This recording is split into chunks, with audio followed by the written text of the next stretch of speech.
Assalamualaikum, balik lagi di channel Jam 12. Kali ini nerusin alur cerita Reincarnation of the Stronger Sword God. Hanya 2 chapter saja di chapter 46 sama 47. Oke, langsung saja masuk ke ceritanya. Sebelumnya, si Feng logout dari game dan menyelesaikan masalah pribadinya.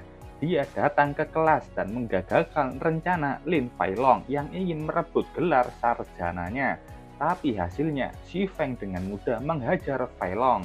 Seluruh kelas sangat kaget melihat Failong yang dikenal sebagai juara bertarung tingkat sekolahan tepar karena serangan si Feng. Si Feng dengan bangga mengatakan ternyata hanya segini saja. Lemah juga ini bocah, padahal sebelumnya dia sok jagoan. Saat itu si Feng menoleh ke depan pintu. Di pintu itu ada 2 orang yang berdiri. Cewek ini takut dan memanggil pria ini Yuhu. Yuhu memandang si Feng tajam, melihat siapa yang datang. Dalam hati si Feng mengingat Flaming Tiger yang sudah dia hancurkan di dalam game. Ya, karena pria ini, Zhou Yuhu, adalah Flaming Tiger di game. Dan si Feng tidak menyangka akan bertemu dengannya di sini. Cewek ini mengenal si Feng. Dia kaget saat tahu si Feng kembali bersekolah. Yuhu tanya apakah ceweknya ini kenal dengan si Feng. Si Feng yang menjawabnya dengan nada riang sekaligus mengejek. Wah, siapa ini? Mantanku, Qin Shuyu. Datang dengan pacar barunya. Kamu lebih cepat move on dari dugaanku. Dan ya, Qin Shuyu ini mantannya si Feng dulu. Mendengar ocehan si Feng membuat Yuhu sangat kesal. Dia sudah sangat kesal sebelum kesini karena saat kehilangan posisi ketua tim gara-gara Yi Feng di God Domain. Yi Feng ini adalah nama avatar yang digunakan si Feng di dalam game. Yuhu semakin kesal hanya karena si Feng muncul dengan ocehannya. Dengan marah, Yuhu berjalan mendekati ke si Feng. Qin Shuyu kaget dengan apa yang akan dilakukan pacar barunya itu. Yuhu berjalan dan mengatakan, si Feng ini sudah menghinanya dengan memukuli salah satu bawahannya yaitu Lin Failong. Dan sekarang Yuhu akan memberikan si Feng pelajaran. Si Feng hanya berdiri tenang melihat gorila itu ngomel-ngomel. Dengan wajah yang bisa membuat bayi menangis, Yuhu bilang, rasa-rasanya aku pernah melihatmu di suatu tempat sebelumnya.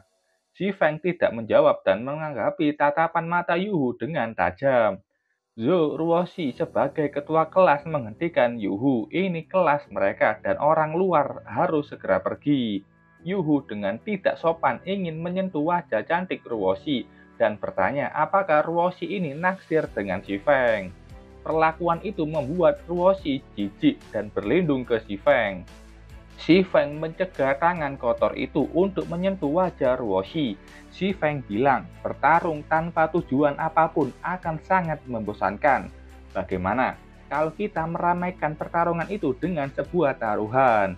Tantang si Feng ke Yuhu. Mendengar itu, Yuhu tidak takut. Dia bilang akan bertaruh 1000 kredit poin. Kalau si Feng menang, kredit poin itu akan menjadi milik si Feng. Tapi kalau si Feng kalah, si Feng harus membayar sejumlah 1000 kredit poin itu. Dan juga dia harus berlutut menjilati sepatu Yuhu. Si Feng juga tidak takut dengan tantangan itu. Itu sedikit sekali, ayo tambah lagi 1-0 di belakangnya. Qin Shuyu yang mendengar taruhan itu dari si Feng bertanya, memangnya si Feng ini punya 10.000 kredit poin? Mengingat kondisi keluarga si Feng. Si Feng dengan bangganya memperlihatkan seberapa banyak kredit poin yang dia miliki sekarang. Katanya kalau segini saja mah bukan masalah. Dilihat dari nolnya, itu ada 6 yang artinya itu ada 1 juta kredit poin. Zhou Yuhu sangat senang. Itu bukan uang yang kecil. Dengan percaya dirinya, Yuhu bilang mengalahkan si Feng itu perkara mudah. Sementara siswa lain begitu kaget saat si Feng menantang Yuhu yang dikenal sebagai juara bertarung tingkat kota. Setelah itu, tampak keduanya sudah berada di dalam ring oktagon. Banyak siswa lain yang yakin kalau kali ini si Feng akan benar-benar dikalahkan. Di pinggir ring ada Suyu dan Ruoxi. Suyu di sini meremehkan si Feng yang tahu tidak pernah belajar seni bela diri apapun. Si Feng itu cuman orang bodoh yang berusaha untuk hal yang sia-sia, dan dia yakin kalau si Feng akan mati. Sementara Ruoshi, dia terus tetap mengkhawatirkan si Feng. Sementara itu di dalam ring, Yuhu bertanya ke si Feng, sedang apa kau melihat-lihat sekitarmu? Apakah kau menyesali tingkahmu barusan? Si Feng sedang memikirkan hal yang sangat penting. Pengalaman si Feng berasal dari 10 tahun di masa depan. Setelah mengalami banyak pertempuran hidup dan mati yang sangat realistik di God Domain, pengalaman dan teknik bertarungnya sudah meningkat pesat. Dan seharusnya si Feng lebih unggul daripada petarung di dunia nyata. Tapi satu-satunya masalah yang dipunyai si Feng saat ini, tubuh fisik si Feng yang belum pernah dia latih. Jadi mungkin si Feng tidak bisa mengarahkan seluruh kekuatannya. Ini sama seperti dibatasi levelnya di dalam game. Meski kontrol skillnya begitu hebat, itu tidak akan ada gunanya jika damage-nya kecil. Namun, game dan kenyataan itu tidaklah sama. Ada beberapa bagian tubuh manusia yang tidak bisa diperkuat, sekeras apapun latihannya. Salah satunya bagian mata. Kerusakan pada mata bisa menyebabkan kebutaan dan bisa menyebabkan kemampuan bertarung lawannya hilang. Bagian tubuh lain yaitu pelipis. Cedera di sini bisa gagar otak, hematoma intrakranial, dan kerusakan pada koklea yang bisa menghilangkan kemampuan keseimbangan tubuh. Lainnya di tenggorokan, tekanan kuat bisa menyebabkan refleks kesulitan bernafas dan batuk darah, serta membuat sesak nafas. Sementara yang terakhir testis, kalau yang ini yang paling parah. Sekali kena cedera parah, bisa membuat para pria tidak bisa bertarung lagi. Si Feng menjelaskan bagian tubuh itu tidak berhubungan dengan level dan latihan. Itu adalah kelemahan yang bisa digunakan untuk menimbulkan cedera parah. Si Feng yang saat ini kurang dalam latihan fisik, ada banyak cara untuk mengakhiri pertarungannya dengan cepat. Si Feng tersenyum siap membuat lawannya itu KO. Melihat senyuman percaya diri dari si Feng membuat Yuhu sangat kesal. Yuhu sudah maju menyiapkan serangannya dan bilang beraninya si Feng ini mentertawainya. Yuhu sepertinya mau menampar wajah si Feng dengan tangan besarnya. Si Feng yang melihat itu hanya diam tenang melihat tajangnya tangan Yuhu. Si Feng sudah mengepalkan tinjunya. Si Feng berhasil mendaratkan tinjuannya itu menuju ke tenggorokan Yuhu yang tanpa perlindungan sama sekali. Memukul laring akan menekan tenggorokan lawan dan itu akan langsung menghalangi jalur pernafasan dan dalam sekejap menyebabkan sesak nafas. Musuh menjadi rentan dan tidak berdaya. Itu yang terjadi saat ini ke Yuhu. Dia mundur menahan rasa sakit luar biasa di lehernya. Yuhu yang masih kaget malah bertanya bagaimana si Feng melakukannya, padahal mereka ini lagi bertarung, sempat-sempatnya bertanya. Si Feng tidak mau tunggu lama. Dia dengan mudah memberikan satu pukulan lain yang kali ini si Feng mengincar pelipis dari Yuhu. Pukulan di pelipis itu akan membuat darah mengalir deras ke kepala. Dan itu akan membuat hilangnya keseimbangan tubuh dan kesadarannya. Yuhu yang terkena 2 pukulan saja matanya sudah putih.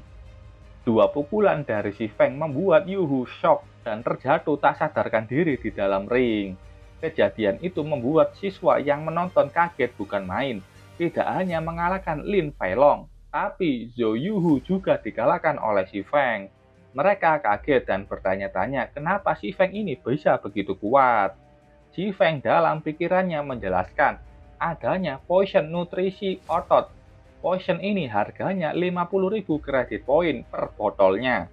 Potion ini dapat merangsang pertumbuhan otot dengan cepat. Itu akan memastikan kalau berlama-lama hanya bermain game tidak akan menyebabkan atrofi otot atau menghilangnya massa otot. Di kehidupannya dulu, si Feng yang sangat miskin tidak bisa mendapatkan potion nutrisi otot ini. Tapi sekarang berbeda. Lin Feilong dan Qin Shuyu akhirnya dendam dari kehidupannya dulu telah sirna. Setelah itu tampak Xi Feng sudah mau kembali pulang melanjutkan main gamenya. Tapi saat itu datang Ruoshi meminta Xi Feng untuk berhenti sejenak. Xi Feng menoleh. Ruoshi tanya, "Kamu betulan Xi Feng kan?" Dia masih ragu kenapa Xi Feng berubah banyak. Tapi dia juga merona melihat Xi Feng yang sekarang. Ruoshi di sini memberikan info, dalam 10 hari ke depan akan ada acara sosial yang diadakan sekolah. Eksekutif tingkat atas dari perusahaan terkenal di kota Jinhai akan hadir juga di acara spesial itu. Tolong pertimbangkan untuk menghadirinya. Xi Feng tersenyum dan bilang, "Baiklah, aku akan menghadiri acara itu." Xi Feng sudah sampai di rumahnya, siap-siap untuk masuk ke dalam game. Dia memikirkan acara sosial. Xi Feng bilang, sepertinya di kehidupannya kali ini, dia punya peluang untuk memasuki area yang tidak bisa dia masuki di kehidupan sebelumnya, seperti acara sosial ini.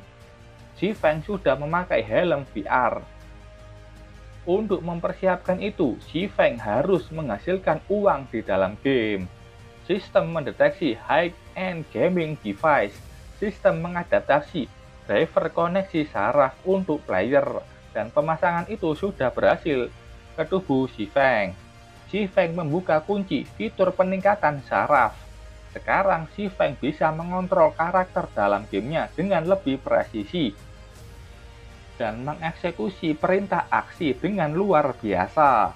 Inilah kenapa helm VR yang kualitasnya tinggi bisa membantu player menjadi lebih kuat.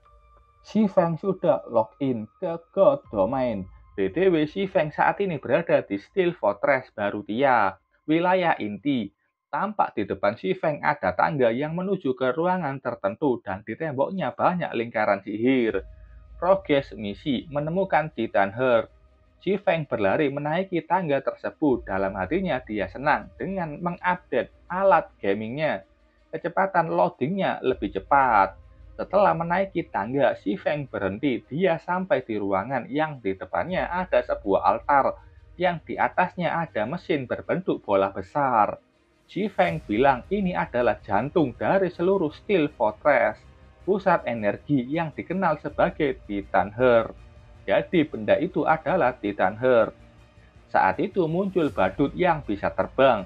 Dia tidak menyangka akan ada pengunjung setelah sekian lama. Xi Feng menoleh ke atas melihat badut itu yang tertawa.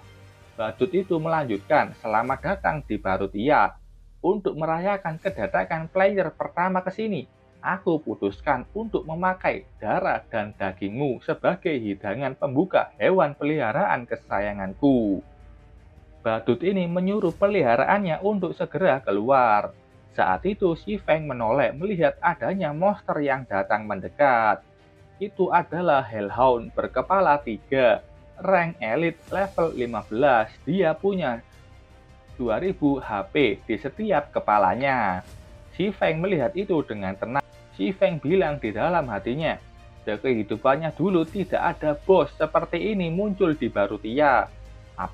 Apakah perubahan nasib Xi Feng juga berperan dalam mengubah level permainan?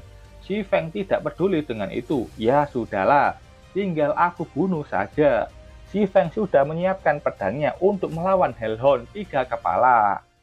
Oke, sampai sini dulu ceritanya. Itu tadi alur cerita singkat dari manhwa Reincarnation of the Stronger Sword God yang chapter 46 sampai 47. Terima kasih buat kalian yang sudah nonton videonya sampai selesai. Salam jam 12. Bye-bye.